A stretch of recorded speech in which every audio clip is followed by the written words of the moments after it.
What's up? What's with you, man? What do you mean? Don't give me that. You've been avoiding me since the funeral. You haven't said 3 words to me. Just a lot's been going on, you know. I don't know. We're best friends, and suddenly you act like I have a disease or something. Out with it, Conrad.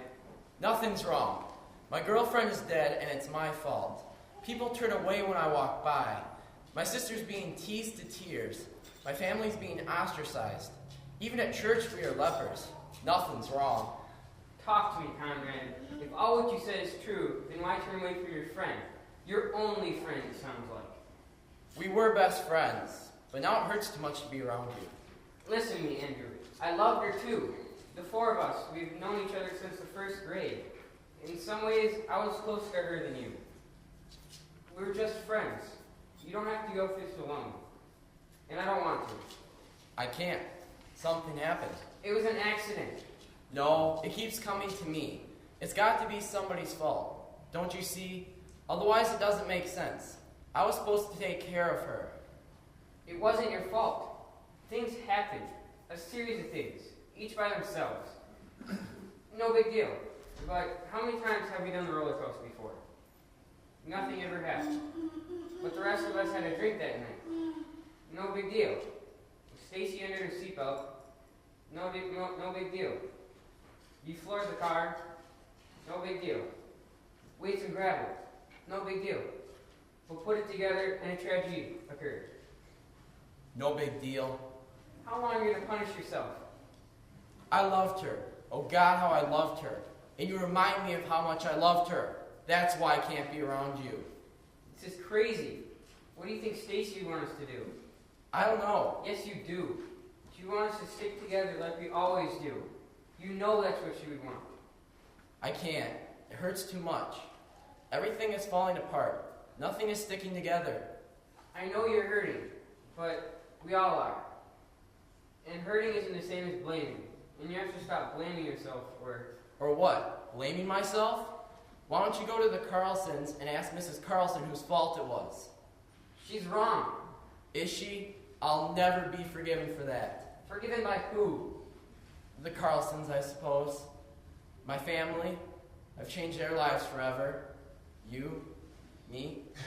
I don't know. I know one thing. We were friends before this happened. We're friends after it happened. So when you're willing to accept that, we know.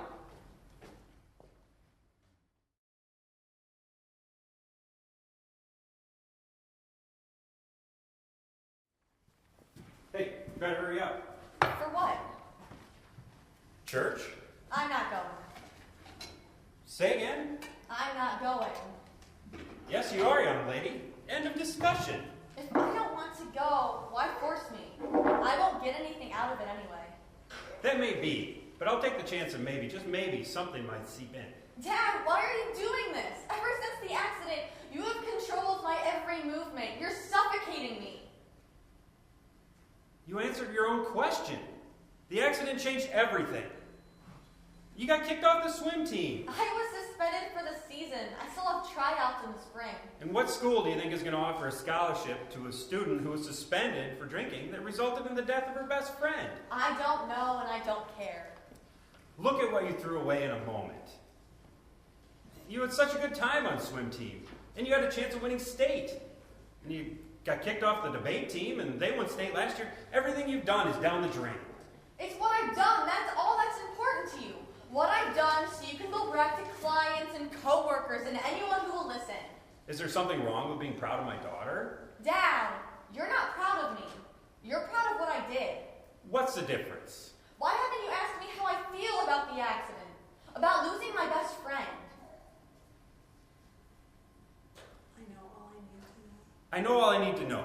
You're alive and Stacy isn't. And how do you think that makes me feel? Thankful, I would guess. No, Dad, I don't feel thankful. I feel guilty. Guilty? Why is Stacy dead and not me? Why am I the only one that walked away from this without a scratch? Fate? Chance?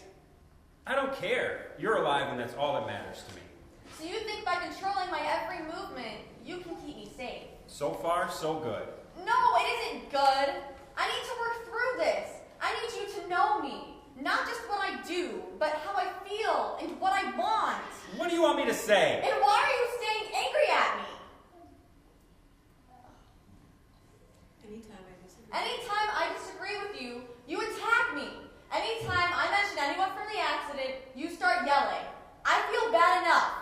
really want to know why I'm angry? Yes!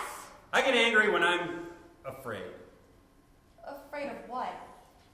Maybe you have to be a parent to understand. Every time you go out, I pray that you'll be safe. I pray that you'll come home safe. My worst fears were realized when there's a knock at the door and there's a police officer standing there. I'm afraid that I can't control what happens to you when you leave the house. Some drunk on the road, someone trying to hurt you, you doing something to hurt yourself. There's so much that can go wrong. It has gone wrong with this world. Dad, you can't keep me in a box like a gerbil in the hopes of keeping me safe. I wish that was an option. It isn't. You need to trust me. It's not you I don't trust. It's everyone else I'm worried about. That's not true. Well, it is partially. I thought I could trust you until... It was a mistake. A big mistake. By all of us. But it was still an accident. And I'm still trying to deal with it. And your anger and distrust isn't helping me. I see. Maybe we do need to talk some more. I'll make you a deal. You come to church with me, and then after church, we'll go get some lunch, and we'll have the conversation that you and I both need and want to have. Deal. I love you, Dad. I love you too, sweet pea. With all my heart. And I do love you for who you are.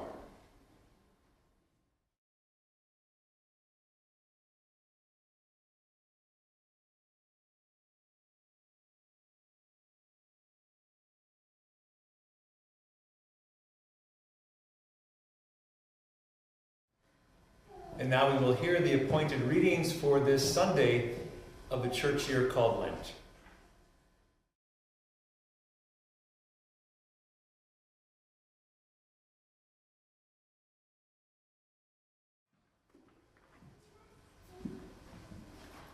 The first lesson comes from Ecclesiastes chapter 3, verses 1 through 8. To everything there is a season.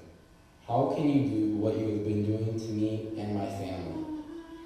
Of all places, I thought here in the church I might find some comfort, some peace.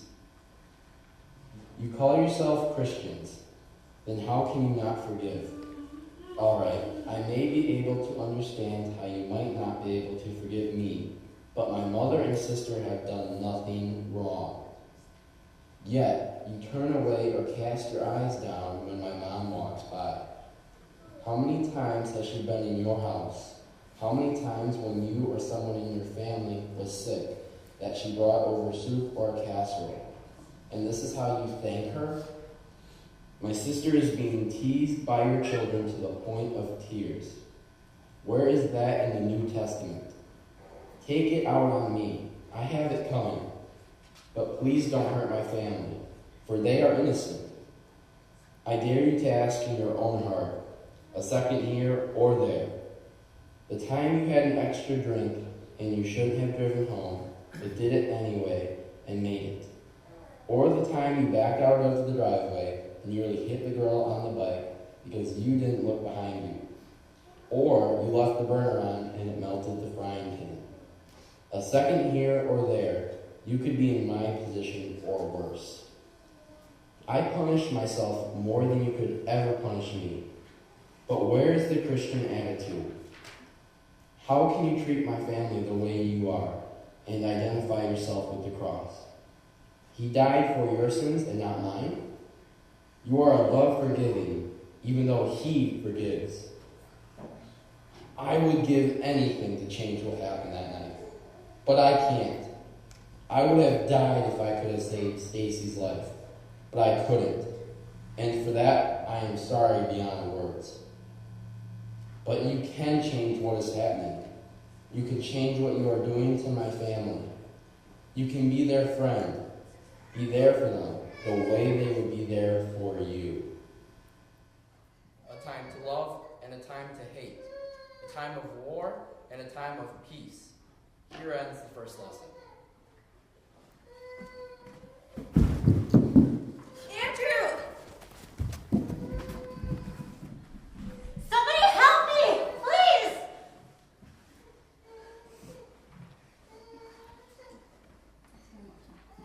No, don't move him. But he... He may have hurt his neck or his back. and moving him would just make it worse. But Mr. Carlson, why would you care? If he got worse, I don't know. But if it was my Stacy, I would have wanted someone to help. Maybe we should call an ambulance. What happened? How did it get on the floor? Andrew, are you okay? Your neck? Your head? I think I'm all right. Mr. Carlson thought we shouldn't move you in case you hurt your neck when you fainted. Mr. Carlson? I fainted?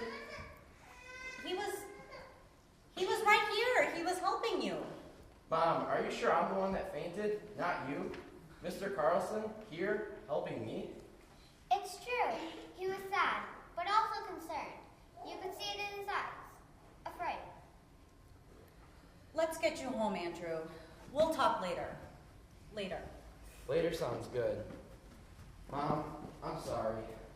Sorry for what? For fainting? No, for everything.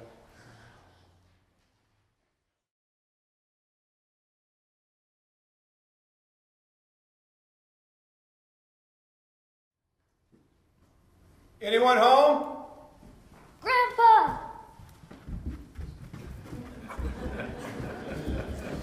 Looking good, Jim. Thanks, Grandpa. Can I take your bag? I think this is the one you want.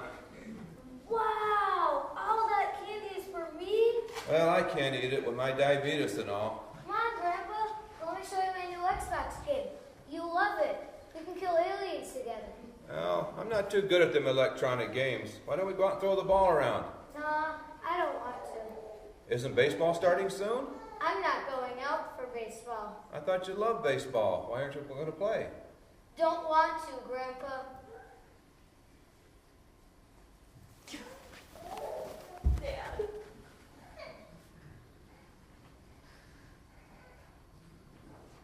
Hello, still here. Sorry. I'm just so glad to see Dad. Everything seems better when he's here. Well, it's nice to be wanted. And needed. Come on, Grandpa. Let me show you my new Xbox game. You'll love it. All the blood and guts splatter out when you kill the aliens. Well, I tell you what.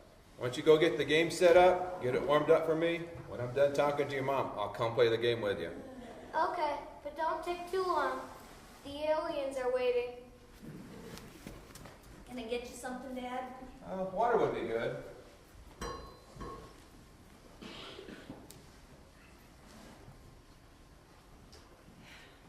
Thanks. And how are you doing? I don't know. Sometimes I'm filled with such anger, and the next moment, grief, and the next disbelief. And through it all, I'm trying to function. Well, where's James? At work. On Sunday? He's always at work. Even more so since Stacy. I see. Do you, Dad? 'Cause I don't. You know, we all grieve differently. Because he's not grieving the way you do or the way you think he should. Doesn't mean he's not hurting. I don't think he's said 10 words to Paul since... He doesn't even know that Paul quit basketball 2 weeks ago. Quit. He was tired of his father disappointing him by always promising to be there and never show. Well, that explains why he's not going out for baseball. Paul just plays those electronic games now. He doesn't play with his friends anymore. He's lost interest in everything. Well, this is the first time in weeks I've seen him smile. What does James say? Say, hardly see him. When I do try to talk to him, he just stares and nods in agreement, and nothing ever changes. I'll have a talk with him. What are you doing to take care of yourself?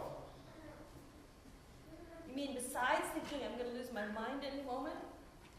Are you sharing these feelings with anybody? Your pastor? No. Your friends? No. Your prayer? I've given up. You can't keep it inside. It'll eat you alive. I know, but I don't see a way out. Well, as Kelly, a good friend of mine, said, this too shall pass. Now, it's going to take some time, a lot of time. But you need to heal, if nothing else for Paul. I know what you're saying is true, Dad, but it hurts so much in every fiber of my being. I hate to say this, but we're going to Plan B. Plan B? What's Plan B? Cookies. We're going to make my famous oatmeal raisin cookies, just the three of us. I don't see how that's going to help, Dad. But Hey, if you champ. want- Get in here. We're going to make some cookies.